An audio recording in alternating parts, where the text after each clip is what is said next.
ప్రకృతిలోని ప్రతి చెట్టు, ప్రతి మొక్క ఒక అద్భుతమేనండి. ఉదాహరణకు తులసి మొక్క. దీని నుండి వచ్చే గాలి కొన్ని రకాల వ్యాధులను దూరం చేస్తుంది.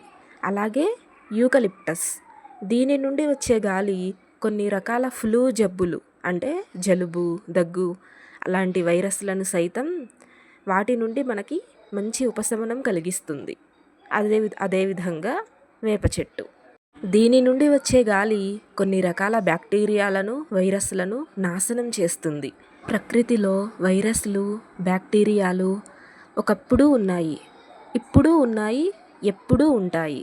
కానీ వాటిని నాశనం చేసే చెట్లను, మొక్కలను మనమే పీకి పారేసి అడవులను నరికి మన ప్రాణాల మీదకి మనమే తెచ్చుకుంటున్నాం.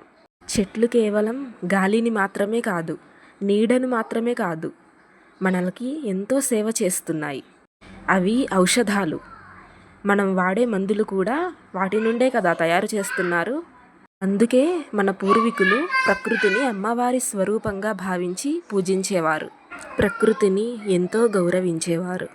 ఉన్న అడవులనైనా ఇప్పటికైనా కాపాడుకుందాం, చెట్లను పెంచుకుందాం, మన ఆరోగ్యాన్ని రక్షించుకుందాం. వృక్షో రక్షతి రక్షితః.